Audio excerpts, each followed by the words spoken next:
आज के इस परिचर्चा में और बीपीएससी में विद्यार्थियों के द्वारा जो लगातार बीपीएससी के खिलाफ प्रोटेस्ट किया जा रहा है, उस कड़ी में अपना समर्थन देने के लिए मैंने आज इस सेशन में परिचर्चा रखी है। आप सभी लोगों का मुखर्जी नगर दिल्ली से मैं उपेंद्र अनमोल स्वागत करता हूं।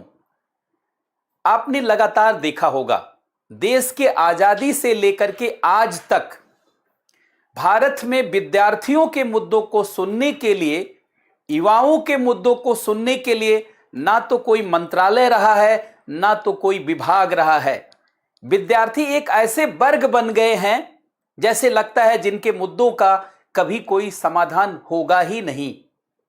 विद्यार्थी ऐसे भी अपने जीवन में और अपने जीवन में बदलाव को लेकर के अनेक संघर्षों से गुजर रहे होते हैं। विद्यार्थी जीवन महाचुनौतियों का जीवन होता है। बहुत सीमित संसाधनों में अपना जीवन जीना, अपने जीवन को संतुलित रखना, अपने मस्तिष्क को भी संतुलित रखना। विद्यार्थी कभी किसी से लड़ना नहीं चाहता। वो सोचता है कि अगर मैं लड़ूंगा, अगर मैं झगड़ूंगा, अगर मैं संघर्ष करूंगा तो हमारा समय चला जाएगा, माइंडसेट खराब हो जाएगा। क्योंकि पढ़ने के लिए एक मनः स्थिति की जरूरत होती है, एक सही मनः स्थिति की जरूरत होती है। अगर द्वंद्व में व्यक्ति चला जाएगा तो वो बहुत अच्छे से पढ़ ही नहीं सकता। लेकिन बड़े दुख के साथ कहना पड़ रहा है कि विद्यार्थियों को द्वंद्व में किसने डाला है? सरकारों ने, तमाम हमारी संस्थाओं ने। जिन संस्थाओं के ऊपर आशा थी कि वो देश के भविष्य को बदलेंगे, न्याय संगत चयन प्रक्रिया को आगे बढ़ाएंगे और ऐसी प्रक्रिया और पारदर्शी प्रक्रिया को जन्म देंगे जिससे गांव का, बिल्कुल गरीब तबके का, आम आदमी का बच्चा भी शासन और प्रशासन में आएगा और देश के लिए काम करेगा। इसी शुभ और बेहतर संकल्पना के साथ हमारे संविधान सभा के लोगों ने यूपीएससी सहित बहुत सारी संस्थाओं का गठन किया। वर्तमान में बीपीएससी को लेकर के मैं चूंकि बातचीत करने वाला हूं तो मैं बहुत लंबा नहीं, बहुत सीमित शब्दों में अपनी बात रखना चाहता हूं। बीपीएससी 67th में छात्रों के द्वारा पटना में और बिहार के अनेक क्षेत्रों में बीपीएससी के खिलाफ प्रोटेस्ट किया जा रहा है। और यह प्रोटेस्ट सिर्फ इसलिए किया जा रहा है कि न्याय संगत प्रक्रिया को आगे बढ़ाइए, विद्यार्थियों के साथ कोई अन्याय मत करिए और एक ऐसी चयन प्रक्रिया के माध्यम से विद्यार्थियों का चयन करिए ताकि सबको उसमें विश्वास और भरोसा हो। लेकिन बहुत दुख के साथ कहना पड़ रहा है, बीपीएससी लगातार ऐसे भरोसे को तोड़ती जा रही है। विद्यार्थियों का भरोसा बीपीएससी पे बन चुका था। लगातार एग्जाम का आयोजन हो रहा था, एक एक एग्जाम करके एक एक एग्जाम लगातार निकलते जा रहे थे और ऐसा विश्वास हो गया था कि बीपीएससी राज्य के सिविल सेवा आयोगों में अगुआ बन गया है, सबसे आगे बन गया है, सबसे आगे हो गया है। और हम लोग कई बार जयपुर में बोलते थे, इंदौर में जाके बोलते थे कि बीपीएससी से सीखिए। अब किस मुंह से बोलेंगे ये? बीपीएससी ने तो सबसे बड़ा ब्लंडर किया है। सोचिए, सुप्रीम कोर्ट का ये ऑर्डर है। न्यायपालिकाओं ने अनेक बार कहा है कि जब किसी एग्जाम का प्रोसीजर शुरू हो जाता है, नोटिफिकेशन आ जाता है, उसके बाद किसी भी नियम में बदलाव नहीं कर सकते। बीपीएससी कैसी बुद्धि रखता है, कैसी समझ रखता है, तरस आता है इसके अंदर काम करने वाले अधिकारियों और इसके, अब मैं डायरेक्ट नहीं कहना चाहता, इसके चेयरमैन के ऊपर तरस आता है कि क्या इतनी सामान्य सी बात उन्हें नहीं मालूम है क्या? या वो प्रोपेगेंडा खड़ा करके स्वयं द्वंद्व करवाना चाहते, स्वयं संघर्ष करवाना चाहते हैं। प्रोसीजर शुरू होने के बाद 2 शिफ्ट में एग्जाम लेंगे। सोचिए, 2 शिफ्ट में कैसे भरोसा बन सकता है कि 2 शिफ्ट में एग्जाम होगा, सही होगा? यूपीएससी के एग्जाम के बीच में एग्जाम लेंगे, परसेंटाइल की नई व्यवस्था लाएंगे, अनेक परिवर्तन करेंगे, अनेक सुधार करेंगे। वो भी कब? जब नोटिफिकेशन जारी हो गया है, बीच की प्रक्रिया में तरस आता है आपके ऊपर। बीपीएससी तरस आता है। होश में आना होगा आपको। किसी भी समाज को हमेशा के लिए नजरअंदाज नहीं किया जा सकता है। आप किसी से असहमत हो सकते हैं, उसे खारिज नहीं कर सकते, और विद्यार्थियों को अब खारिज किया जा रहा है, यही माना जाएगा। बीपीएससी के द्वारा विद्यार्थियों को खारिज किया जा रहा है, उनके न्याय को खारिज किया जा रहा है, उनके पारदर्शिता के मांग को खारिज किया जा रहा है, और उनके विश्वास को खारिज किया जा रहा है, और उनकी मन स्थिति को। पढ़ाई कोई ऐसी चीज नहीं है कभी भी पढ़ने लगी। पढ़ने के लिए एक सही मन स्थिति की जरूरत होती है, और अब की बार मन स्थिति कोई और नहीं खराब कर रहा है, बीपीएससी खराब कर रही है। विद्यार्थियों के जीवन में अनेक द्वंद्व ऐसे ही है, कभी दोस्तों से लड़ाई, कभी आसपास का माहौल खराब होना, कभी जानते कोई टिप्पणी कर देता है, गांव गिरांव के लोग उल्टा पुल्टा बोल देते हैं, परिवार के रिश्तेदार के लोग बोल देते हैं तो कभी नहीं बनेगा, कभी सफल नहीं होगा। हजार द्वंद्व है। कभी कोचिंग में जानते हैं अनुकूलता नहीं, वहां चीटिंग हो जाती है, जहां रहते हैं वहां कोई समस्या आ जाती है। हजार चुनौतियां, और हजार चुनौतियों के बाद लाख चुनौतियां तो बीपीएससी पेश कर रही है। यह बर्दाश्त नहीं किया जा सकता है, और हमेशा विद्यार्थी बर्दाश्त करता रहेगा, ऐसा कैसे सोचा जा सकता है। मुझे तो लग रहा है देश एक बड़े आंदोलन की तरफ बढ़ रहा है। आज बिहार में तो कल एमपी में भी कुछ कम नहीं है। अब वो एमपी पे अलग से बोलेंगे।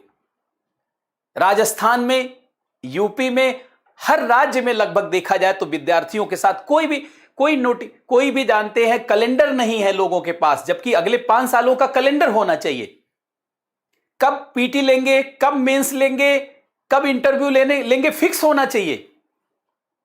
अगर ये सब फिक्स नहीं होगा तो हम पारदर्शिता कैसे मानेंगे कि पारदर्शिता है एग्जाम में और पारदर्शी प्रक्रिया है? कैसे विश्वास होगा कि पारदर्शी प्रक्रिया है?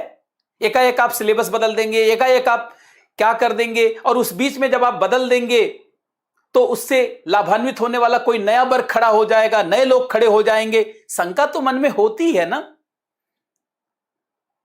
और बार बार विद्यार्थियों के धैर्य की परीक्षा लेना, बार बार नई नई चुनौतियां पेश करना, इसे ठीक नहीं कहा जा सकता, और इसे बड़ा अन्याय कहा जाएगा। और आप जानते हैं देश अपनी युवाओं से ही बनता है। आज आप देखिए चीन इतना आगे गया, उसके लिए उसके युवा जिम्मेदार हैं। कभी अमेरिका का उत्थान हुआ था द्वितीय विश्व युद्ध के बाद, अमेरिकी युवा उसके लिए जिम्मेदार थे। युवाओं को अगर भरोसा दिया जाए, उनके उत्साह और उनके संदर्भ में अगर सकारात्मक सहयोग दिया जाए तो पूरी काया पलट कर सकते हैं। विद्यार्थी सामान्य नहीं होते। जब व्यक्ति अपने विद्यार्थी जीवन में होता है तो वो महापरिवर्तन के जीवन में होता है। विद्यार्थी जीवन ही वास्तव में महापरिवर्तन का जीवन है। बीपीएससी की तैयारी करने वाले सभी विद्यार्थियों, मैं उपेंद्र अनमोल आपके साथ हूं, और मैं आपको पूरी तरीके से समर्थन देता हूं, और मैं आपकी पूरी मांग का समर्थन करता हूं। आप शांतिपूर्ण तरीके से अपनी बात को जारी रखिए और बीपीएससी का विरोध करिए, क्योंकि अगर इसी तरीके से द्वंद्व बना रहेगा तो रिवीजन ही नहीं हो पाएगा, प्रैक्टिस ही नहीं हो पाएगी। और आज के प्रतियोगिता के दौर में जब एक एक नंबर सफलता और असफलता को निर्धारित करता है, तो द्वंद्व में रह करके कैसे पढ़ाई की जा सकती है? 2 शिफ्ट में एग्जाम को कैसे स्वीकार किया जा सकता है? और यूपीएससी के बीच में कोई पागल सा भी आदमी यह बात मानता है कि पीटी और मेंस के लिए अलग अलग माइंडसेट की जरूरत होती है। अगर मान लीजिए कोई स्टूडेंट मेंस का एग्जाम दे रहा तो एक अलग माइंडसेट के साथ मेंस का एग्जाम, यूपीएससी का एग्जाम 15 से चल रहा है और 25 तक खत्म होगा, तो ऐसी स्थिति में आप बीच में कैसे जाकर के पीटी का एग्जाम दे आएंगे?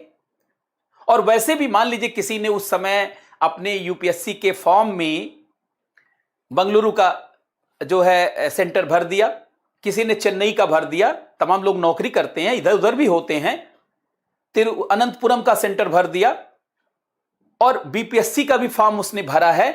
उस बीच में कैसे आके एग्जाम देगा आपका? कैसे वो पटना आएगा, फिर कैसे लौटेगा, और कैसे अपना माइंडसेट बदलेगा, कैसे रिवाइज करके देगा? ये तो अन्यायपूर्ण बात है। जब यूपीएससी का पहले से ही कैलेंडर जारी है तो उस बीच में आप क्यों अपने आप को अपना कैलेंडर ला रहे हैं? या तो आपका कैलेंडर पहले से जारी होता तो आप पे विश्वास बढ़ जाता कि हे बीपीएससी, आपने पहले से कैलेंडर जारी किया था और बाय चांस यूपीएससी का कैलेंडर उससे लड़ गया तो माफ है, बीपीएससी आपको माफ करते हैं। लेकिन बीपीएससी, आपने तो ऐसा कुछ किया ही नहीं। आपने तो हर वो स्टेप लिया है जिस पर क्वेश्चन अपने आप खड़ा होता है, खड़ा नहीं करना होता है। आपको यह नहीं समझना होगा कि कोई भड़का रहा है छात्रों को, आप स्वयं भड़का रहे हैं।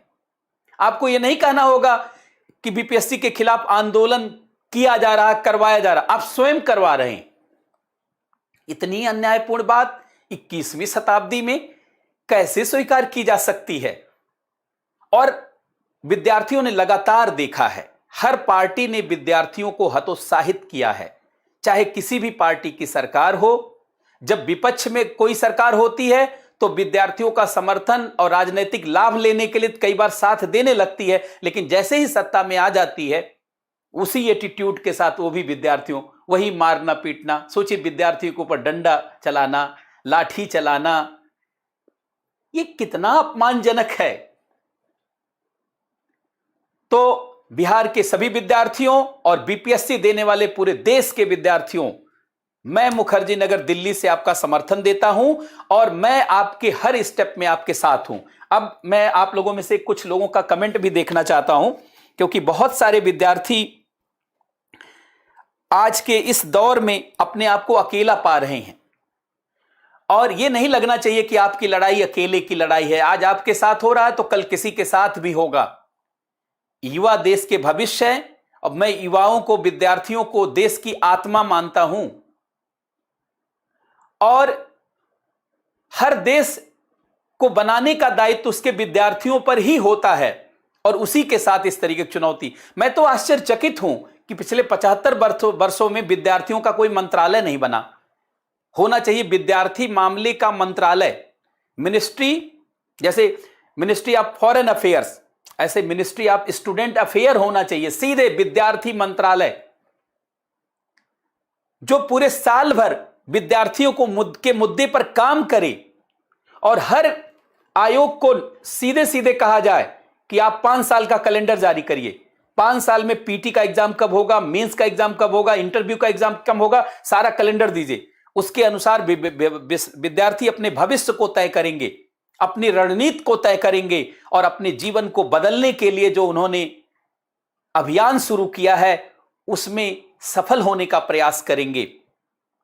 इसलिए अब इस जो बीपीएससी 67th में की जा रही गड़बड़ियां हैं, इसी को बहुत बड़े बदलाव का न्यू बना लीजिए और एक साथ कई मांगे और भी रखिए आप बीपीएससी के सामने कि भाई आपको 5 साल का कैलेंडर देना होगा। बीपीएससी पहले से कैलेंडर जारी करना होगा और कोई भी नियम आ रहा है तो पहले ही बताना होगा, उसको पहले से सहमत करना होगा। ऐसा कोई भी नियम नहीं बदलना होगा जिससे संदेह का वातावरण बने और मस्तिष्क खराब हो। और जानते हैं, सृजन का जो प्रयास है उसमें खलल डालने का काम बीपीएससी ना करे और ऐसा ना हो। अब आप लोगों में से बहुत सारे लोग जो है अनेक प्रश्न कर रहे हैं। आज तो मैं सबका प्रश्न देख नहीं पाऊंगा, लेकिन मैं खुद बहुत दुखी हूं, मैं पर्सनली बहुत दुखी हूं कि बीपीएससी का ये एटीट्यूड।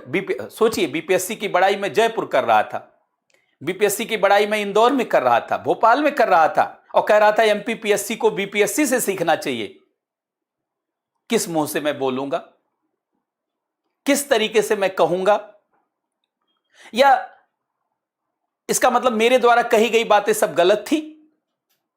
यह इसी तरीके का वातावरण है, इसी तरीके का। और आप जान लीजिए, दिनकर जी ने कहा है, समर शेष है नहीं पाप का भागी केवल व्याध, जो तटस्थ है समय लिखेगा उसका भी अपराध। तटस्थ नहीं होना है, इस संघर्ष में शामिल होना है और अन्याय को रोकना है, पारदर्शिता और न्याय की प्रक्रिया की मांग करनी है, ताकि आने वाले किसी भी भविष्य में किसी अभ्यर्थी के साथ, किसी विद्यार्थी के साथ आयोग ऐसा करने के बारे में सपनों में भी ना सोचे। इसलिए सभी विद्यार्थियों से मेरा आह्वान है कि आप सोशल मीडिया पे लगातार लिखिए एक ही चीज लिख लीजिए और उसको बार बार पेस्ट करिए, हर जगह ट्वीट करिए, हर जगह उसको लिखिए। और अगर आप वहां पे पटना में हो, पटना के आसपास हो, तो जाकर के भी बीपीएससी के सामने प्रदर्शन में शामिल होइए। शांतिपूर्ण प्रदर्शन करिए, संवैधानिक मूल्यों के साथ प्रदर्शन करिए, अपनी मांग को केवल बेहतर ढंग से रखिए और यह जरूर बताने का प्रयास करिए कि अन्याय को बर्दाश्त नहीं किया जा सकता है और अन्याय को हम किसी भी रूप में जारी नहीं रहने देंगे। और अगर अब की बार आप चूकते हैं तो आगे चल करके अनेक बार ऐसी समस्याएं बनी रहेंगी, अनेक बार ऐसी समस्याएं खड़ी रहेंगी। पूरा देश बिहार से प्रेरणा लेता है। आजादी के बाद जितने भी आंदोलन हुए हैं देश में, सबका नेतृत्व बिहार ने किया है। इसलिए अब की बार बिहार में ही चुनौती विद्यार्थियों के साथ आ गई है। तो चाणक्य की भूमि से, आर्यभट्ट की कर्मस्थली से और अनेक महापुरुषों की भूमि से आप सीधे संदेश दीजिए कि अब ऐसा नहीं हो सकता, अब ऐसी चीजों को जारी नहीं रखा जा सकता और जाति, धर्म, क्षेत्र सबके दायरे से मुक्त होकर के सिर्फ विद्यार्थी के रूप में और विद्यार्थियों के लिए एग्जाम में पारदर्शिता हो और उनके लिए प्रतिस्पर्धा बहुत अनुकूल हो, सरल हो, सहज हो और उसमें विश्वास हो। परिवर्तन, ऐसा कोई भी परिवर्तन स्वीकार्य नहीं है जिसमें विश्वास ना हो। परसेंटाइल बहुत अच्छा है लेकिन स्वीकार्य नहीं है, क्योंकि जब विश्वास ही नहीं है तो ऐसा कोई सुधार, गांधी जी ने कहा था कि सुधार केवल होना नहीं चाहिए, सुधार जिसके साथ किया जा रहा है वो भी सुधार को जब स्वीकार करे तभी उसे सुधार माना जाता है। पता चला मैं आपके लिए सुधार कर रहा हूं और आप स्वयं सुधार को स्वीकार नहीं कर रहे हैं। ऐसे सुधार दो कौड़ी के हैं। पता चला सुधार बीपीएससी कर रहा, मैं सुधार कर रहा हूं, मैं परसेंटाइल ला रहा हूं, आईआईटी जेई जैसा। अरे भाई, ये सारा इसी नोटिफिकेशन के बीच में ही सारा सुधार करना था। सारा नोटिफिकेशन के बाद ही सारा आपको सुधार दिख रहा है। बहुत ज्यादा आपको समझ हो गई है। इतनी ज्यादा समझ हो गई होती तो पेपर लीक ही नहीं होना चाहिए था। इतना ज्यादा ही समझ थी तो पेपर लीक ही नहीं होना चाहिए था। इतनी ज्यादा समझ हो गई, पीड़ित कर रहे हैं बच्चों को सालों से। कभी पीटी का एग्जाम अब होगा तो कभी कब होगा तो कभी कब होगा। आप खिलवाड़ बना करके रखे हुए हैं। हर व्यक्ति के जीवन का एक मूल्य है। मनुष्य को 100 वर्ष का भी जीवन ठीक से प्राप्त नहीं है।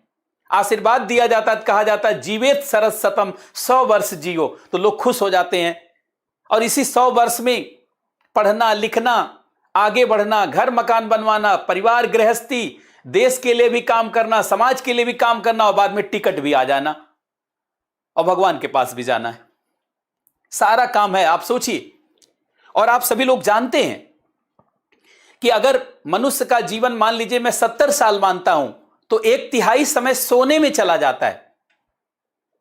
अगर मैं 70 वर्ष मानूं तो 23 वर्ष सोने में चला जाता। 8 घंटा तो आदमी सोता ही है और सुबह 2 घंटे नहाने धोने और बहुत तरीके से अपने आप को तैयार करने में चला जाता। मतलब अगर देखा जाए तो करीब करीब 7-8 वर्ष जानते नहाने धोने तैयार होने में चला जाता है। इसी तरीके से 2 घंटे आप मान लीजिए तो बाकी और सारी गतिविधियों में चला जाता। समय ही कम है और उस समय में ऐसा द्वंद्व, आपके द्वारा मानसिक स्थिति को खराब करना, यह कहीं से भी स्वीकार नहीं माना जा सकता। इस मनमानी को रोकना ही होगा और इस मनमानी को अगर बीपीएससी ने नहीं रोका तो बीपीएससी आगे के लिए सबसे दागदार संस्था के रूप में, सबसे ज्यादा अलोकतांत्रिक संस्था के रूप में, नॉन डेमोक्रेटिक इंस्टीट्यूशन के रूप में जानी जाएगी। और बीपीएससी लोकतंत्र के विरुद्ध मानी जाएगी, पारदर्शिता के विरुद्ध मानी जाएगी और लोगों के सहमति के विरुद्ध मनमानी करने वाली संस्था मानी जाएगी और संविधान के मूल्यों, आदर्शों पर जूता और चप्पल चलाने वाली संस्था बीपीएससी मानी जाएगी।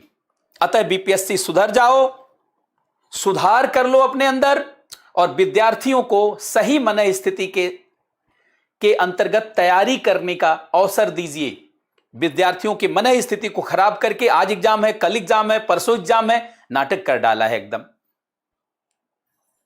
ऐसा समझ लिया है जैसे सब्जी बाजार है, जैसे गल्ले का बाजार है कि सब लोग उधर कोई बोली लगा रहा है, कोई बोली लगा रहा है, कोई बोली लगा रहा है।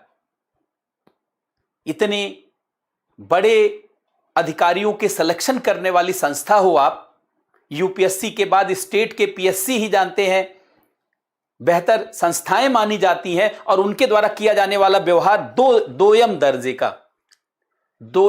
का व्यवहार, ऐसा व्यवहार तो कोई सामान्य संस्था भी नहीं करती कि बीच में नोटिफिकेशन जारी करके और इतना सारा बदलाव करना, और उसके लिए एक तरीके से विद्यार्थियों को चैलेंज देना, विद्यार्थियों को परेशान करना, अपने ही राज्य के विद्यार्थियों को, अपने ही घरों के बच्चों को, ग्रामीण क्षेत्र में रहने वाले कमजोर तबको। सोचिए 1 साल की तैयारी की कितनी लागत होती है, कितने मुश्किल से बच्चे आके पटना में रहते हैं, इधर दिल्ली में आके रहते हैं, तमाम जगहों पर रहते हैं, घर मकान बेच देते हैं, पशु बेच देते हैं, मां का गहना, बहनों का गहना बेच करके आते हैं, और इसके बाद आप तरह तरह की चुनौतियां पेश करते हैं, तरह तरह की समस्याएं पेश करते हैं, और फिर अपने आप को सुधारात्मक संस्था के रूप में पेश करते हैं। शर्म आनी चाहिए आपको।